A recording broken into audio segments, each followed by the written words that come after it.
It is medical breakthrough which can change everything. No one's dumb enough to go where we're going. So finally, Jurassic World Rebirth recap is here.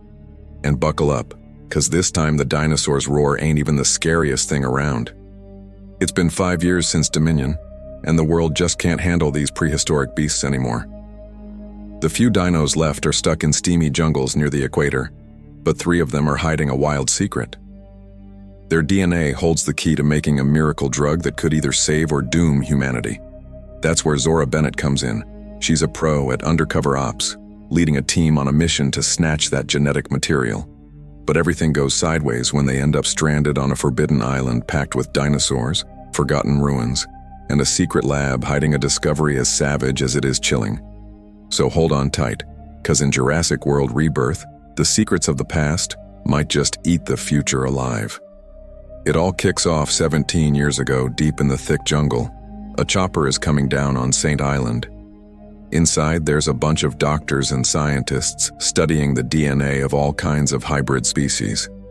In one freezing chamber, they're storing the body of what looks like a gigantic dinosaur.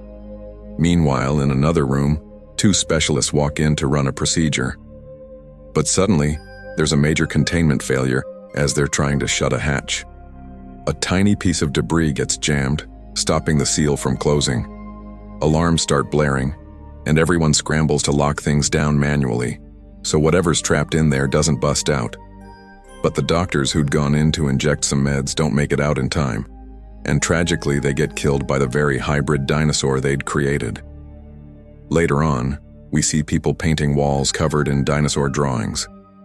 Time takes its toll, and those old dinosaur exhibits end up abandoned. In the city, the news reports on an old brachiosaurus that's broken out of its enclosure, causing a massive traffic jam. That big guy also happens to be the last surviving one of its kind anywhere in Europe. That's when we meet Martin Krebs, a rep from Parkergenics Pharmaceutical Engineering, a pharma company working on new meds. He's meeting up with Zora Bennett, who he called in to pitch her a pretty unique mission. Though it's not exactly free of legal risks or ethical headaches. Krebs tells her they're trying to collect samples from the 3 most powerful dinosaurs on Earth to develop a groundbreaking drug that could treat heart disease and save tons of lives. But he warns her these creatures are chilling out on islands near the equator. Totally off limits because every government in the world has banned access to those zones. Still, Krebs admits they're planning to pull off the mission by hiring a civilian. At first Zora turns him down, but then she pauses, thinking it over, and finally asks how much money we're talking here. Krebs drops the number, $10 million. A cool 7 figures, exactly the kind of cash she needs to lock in a secure future. In the end, Zora agrees. The 2 of them head off to a quieter spot to keep talking.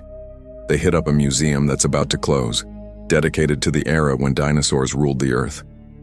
There, Krebs introduces Zora to Dr. Henry Loomis, telling him she's the specialist assigned to the mission. Krebs explains they need to capture live dinosaurs for research and to eventually develop heart meds. He says they're after the biggest hearts they can find in these creatures, because the bigger the heart, the longer they live, which is key for the success of their drug. The main targets are 3 species, the Mosasaurus swimming the oceans, the land-dwelling titanosaur, and the Quetzalcoatlus soaring through the skies. Each of these beasts can live over 100 years. Both Krebs and Zora try to convince Dr. Loomis to join the mission in the name of science and the chance to save countless lives. But Henry's hesitant, arguing whole thing illegal. Krebs fires back, saying, if Henry bails, it'll just prove he's nothing but a zoo junkie. He throws in a dig, reminding him he barely sold 12 tickets in a whole week lately. While back in the dinosaur craze years ago, people were lining up for hours just to get in. Plus, Krebs insists that nowadays hardly anyone cares about those animals anymore. Faced with the pressure and all those arguments, Dr. Henry Loomis finally agrees to join the mission. After that, the story jumps over to Suriname, where we see folks placing bets in this super chill atmosphere. That's where Zora and Krebs meet up with Duncan to find out if he's decided to join the mission, since Krebs had already filled him in over the phone. Duncan admits he's been thinking it over, especially because of Zora, but he's got his doubts.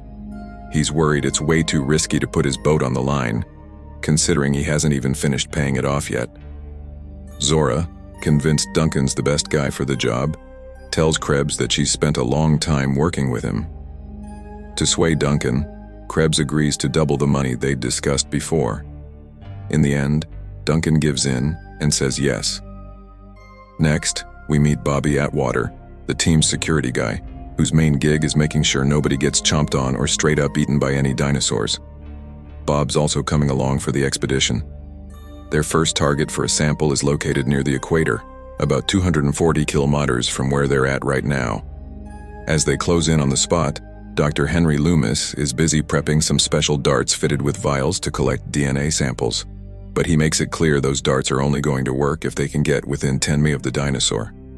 Along the way, Duncan goes over to Zora and tells her he's sorry about Booker, the guy who died on a previous mission and was a huge loss for her.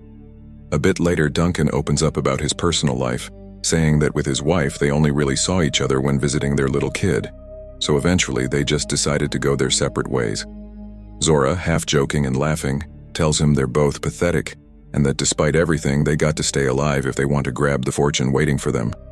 But Duncan says he feels like he needs to pull off something truly big while he still can. The crew keeps moving, heading 75 kilometers further south.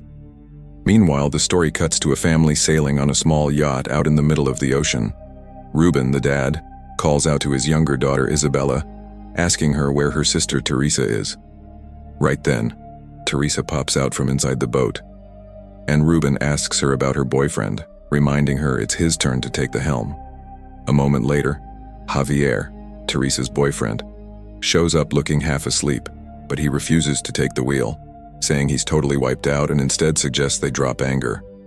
Reuben explains that's not an option because they're floating over water that's 2,000 meters deep, and the anchor barely reaches 50. So Reuben decides he'll keep steering the yacht for another hour, hoping Javier will take over after that. Trying to ease the tension, Teresa offers to cover her boyfriend's shift instead. Reuben, clearly frustrated, snaps at her, saying he'd hoped they'd all stay together as a family so he could say a proper goodbye. Teresa, a bit resigned, but wanting to calm her dad down, reassures him she's only leaving for New York. Suddenly, a strange noise grabs Reuben's attention. He hands the wheel to his daughter Isabella and goes to check it out. That's when he realizes they're surrounded by massive creatures, dinosaurs. Reuben, in total disbelief, refuses to accept that these beasts could still be alive since they were supposed to be pretty much extinct. Meanwhile, Javier, who'd fallen asleep, is stuck down below deck. Reuben yells at him to call for help on the radio, but Javier's slow to react. Eventually, Reuben manages to get up on deck with his daughters, and not long after, Javier makes it up too. Right as a giant sea creature bursts out of the water, Javier swims like crazy and somehow manages to climb back onto the yacht, coming out of the whole thing unharmed and clutching the radio in his hands. Later on, Zora is standing there staring out at the ocean, looking thoughtful with a hint of sadness in her eyes until the civilian in the group comes over and interrupts her. He asks if she's really a mercenary. Zora nods and says that, yeah, her life's dangerous, but way more exciting than his since nobody's ever tried to shoot him. Then she says goodnight and heads off to get some sleep. The next morning, Duncan picks up a radio transmission from the same family we saw earlier, but they are 45 kilometers off course in the opposite direction of where the crew is headed. Bobby suggests maybe the Coast Guard will handle it, especially since they're only 3 minutes away from reaching the spot where the Mosasaurus is supposed to be. But Zora manages to talk them into it, saying it's crucial they go help the family, even if it means detouring from their risky original mission. Meanwhile, the family's exhausted from waiting around. Right then, they spot Zora's boat approaching. They quickly start telling her what the creatures that attacked them looked like, but Krebs cuts them off, insisting they've got to keep moving with the mission. Since the young folks have no clue what mission he's talking about, they try to steer the conversation away. Right at that moment, they realize the Mosasaurus is nearby. It's found them. While they get ready to go after it and stick to the mission, they decide to leave the family waiting, promising them they'll be safe once this is all over. But as the crew heads out to hunt the Mosasaurus, they discover it's insanely fast. Zora has to wait for the creature to come as close as 10 millimeters before she can take her shot. Little by little, they manage to close the distance. Zora takes a shot, but the animal, busy surfacing and diving back under the waves, dodges it. Finally, Zora nails the hit. The tube fills with blood, and they're able to capture it. Everyone congratulates Zora on her killer aim and the doc on designing the weapon. Later, alone inside the boat, the doctor explains to Zora that the drug they're hoping to make from this dinosaur genetic material will only be available to a small group of people, because most folks won't be able to afford something so expensive. He reminds her she should be thinking about the good of everyone, but she cuts him off, telling him to stop talking. Moments later, the same dinosaurs that attacked the family earlier show up. These are predators that have come to hunt the mosasaurus. At that moment, Bobby charges out, determined to keep firing, but his shots only make him an easy target for the creatures, and they end up killing him. Right after that, the mosasaurus bursts out of the water again and attacks them too, forcing everyone to steer towards some rocky formations. Meanwhile, Ruben tells Teresa to radio for help and call emergency services. Duncan starts maneuvering the boat toward nearby islands, figuring the mosasaurus can't swim in shallow waters, but there's a real risk of smashing into the rocks and sinking, so they all start getting ready to jump. Turns piloting the boat, helps keep the engine running. Meanwhile, Teresa grabs the radio, but Krebs stops her, warning her they can't risk alerting anyone. Desperate, Teresa slips and falls into the water, and her boyfriend Javier dives in right after her to save her. As the boat keeps slamming against the rocks, eventually everyone's forced to jump overboard. Since the area has got shallow waters, they all jump except Duncan, who crashes with the boat. The survivors swim hard until they reach the island. Teresa finds Javier and tells him that the men on the boat tried to kill her. Krebs finally makes it to shore with a lot of effort, and tells everyone they need to head deeper into the island because there are amphibious creatures lurking along the coast. Meanwhile, Duncan manages to get himself to safety. Since the area has got shallow waters, they all jump except Duncan, who crashes with the boat. The survivors swim hard until they reach the island. Teresa finds Javier and tells him that the men on the boat tried to kill her. Krebs finally makes it to shore with a lot of effort and tells everyone they need to head deeper into the island because there are amphibious creatures lurking along the coast. Meanwhile, Duncan manages to get himself to safety. Na, who's also part of the team, is gathering some supplies when she suddenly gets attacked by a dinosaur nobody had noticed was there. At the same time, Ruben, his daughters, and Javier reach a spot with an absolutely stunning view of the island. Greaves goes up to Zora and drops a bombshell. There are mutations out here. The thing that took Nina was one of them. Plus, he admits he'd kept some pretty important info from them. This island is crawling with genetically modified dinosaurs because the regular ones started seeming too boring for the park crowd. There's a lab here that's been creating hybrid species, although some of those creatures turned out too freaky for people to accept. But each mutation is worth $72 million, so they can't just wipe them out. That's when Zora reveals she hired a specialized exfil team with orders to come in if they don't hear from them in 24 hours. According to her plan, they'll fly over the area at sunset on the second day, but they'll only be able to monitor for 2 minutes. Landing would be way too dangerous. Now the group's facing off against these mutated creatures, and their mission has basically shifted to one thing above all: staying alive until the chopper can come rescue them, even though they still need to keep collecting those samples for their original goal. Meanwhile, the family is still trying to figure out a way to escape, find a radio, call for help, and also report Krebs for trying to kill Teresa. At the same time, the remaining team members talk about how the T-Rexes are hanging around the center of the valley, so they've got to move forward super carefully.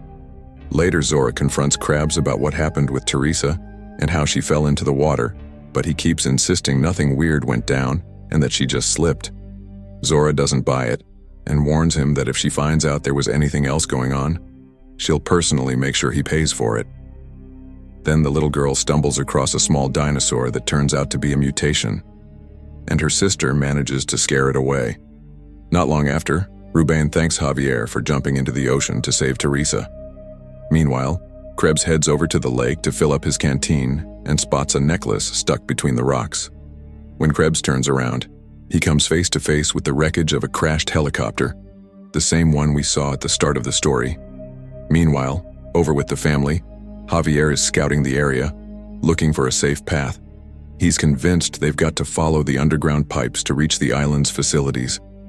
While Ruben and his daughters are resting, Ruben apologizes to Javier for calling him lazy, and thanks him again for saving his daughter.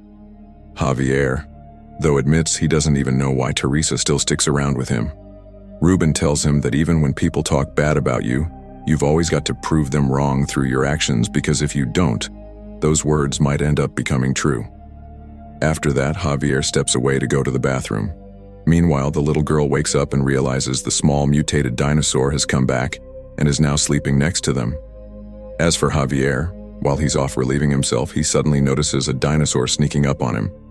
Right then, another dinosaur shows up, but seconds later, an even bigger creature swoops in, grabs both dinosaurs, and flies off with them, leaving Javier absolutely terrified and shaking like never before. The next day arrives and the team keeps pushing forward. Krebs points out that while plenty of the dinosaurs are herbivores, their predators definitely aren't, which means they're in constant danger. Pretty soon, they start hearing noises coming from all kinds of different species. So, they decide to move as quietly as possible.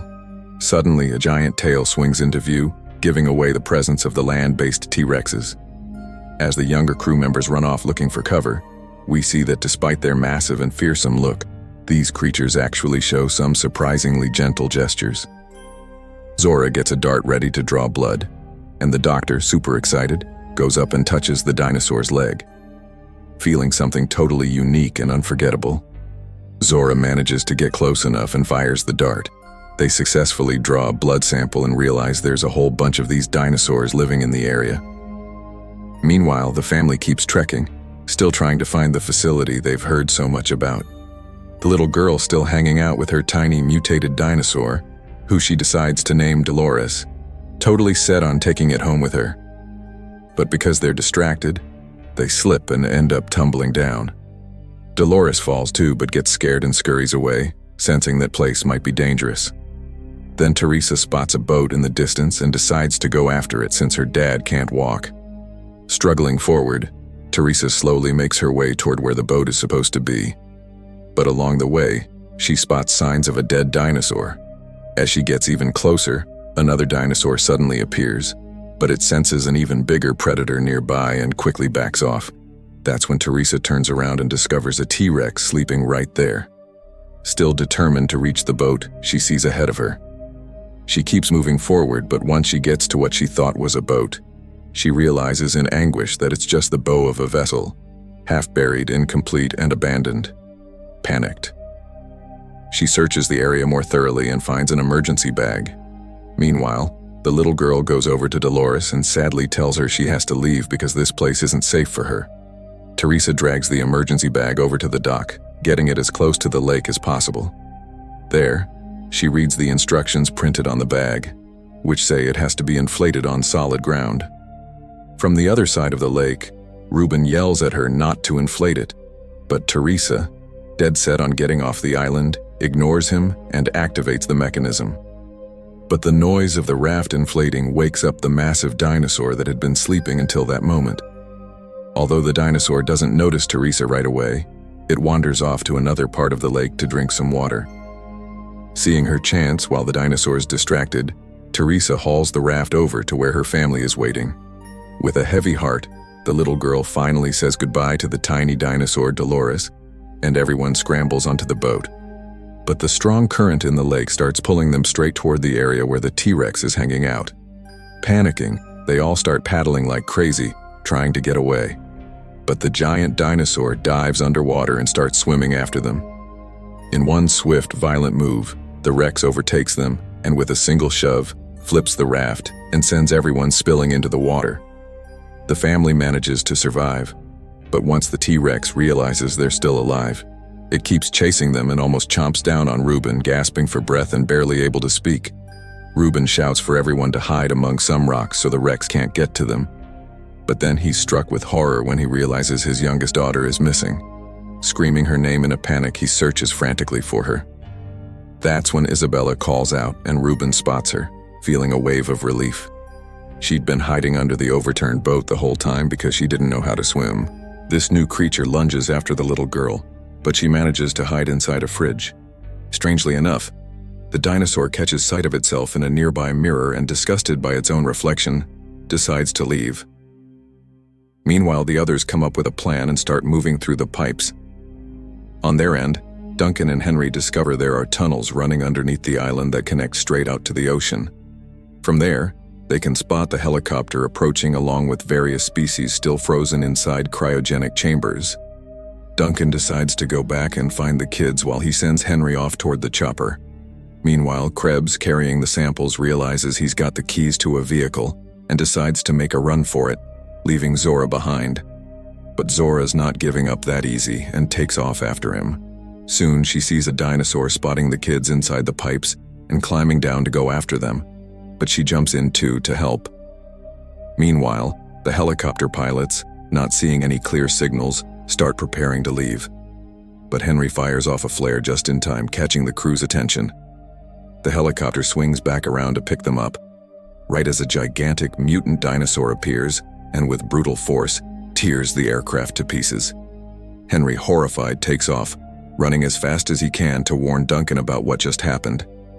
Eventually, everyone manages to regroup. Everyone except Krebs. Henry breaks the news, devastated that the helicopter's been destroyed, and their only shot now is to go through a tunnel that leads out to the ocean where there's a boat waiting. Meanwhile, Krebs keeps barreling forward in a vehicle, plowing through any mutant dinosaurs that get in his way as he races toward the dock, hoping to escape. Back with the kids, they come face to face with the dinosaur that's busted into the pipes, but they manage to take it down. They know perfectly well that if Krebs gets to the boat before they do, he'll take off and leave them stranded on the island. They push on and finally reach the exit, only to run into a control panel, blocking their path. Since the little girl's the only one small enough to squeeze through the narrow space, she volunteers to crawl in and open the door from the other side. But right in that area is the giant mutant dinosaur, the same one that devoured the helicopter earlier. Bravely, the little girl manages to unlock the door and lets the others through. At that exact moment, the massive mutant dinosaur gets distracted by Krebs, who charges in driving a vehicle, cutting the creature off. The creature smashes the car with brutal force, but somehow Krebs manages to climb out unharmed. However, in a cruel twist of fate, the giant mutant dinosaur grabs him and swallows him whole.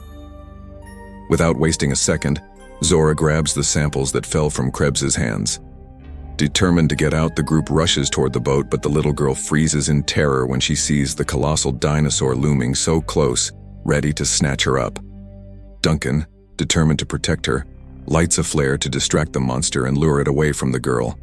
With heroic resolve, Duncan sacrifices himself, diving into the ocean with the flare, drawing the giant mutant dinosaur after him. Zora, emotionally wrecked, watches helplessly as it all unfolds, but finally manages to get the boat ready and ushers everyone on board. Still, she hesitates to leave without Duncan, wanting to wait for him, but the others convince her they have to go right now. From the boat, they watch in deep sorrow as Duncan seems to surrender to the relentless creature. A short time later, the group is chased by the beast, but luckily the boat's faster and they manage to leave the giant mutation behind. Minutes later, just when they think it's all over, they spot a flare shining on the horizon. And to everyone's shock and relief, it turns out to be Duncan. He's alive. They quickly pull him onto the boat and keep heading out toward freedom, and they discover that Dolores, the tiny mutant dinosaur, somehow managed to tag along with them on the escape too. Having saved the samples, Henry and Zora talk about what they should do with them. The doctor tells Zora it's up to her now to decide the fate of this discovery.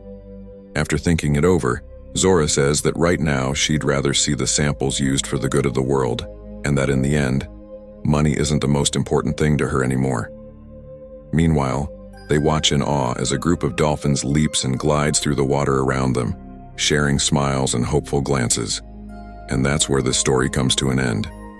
If you liked it, don't forget to hit that like button and subscribe to the channel. See you in next recap.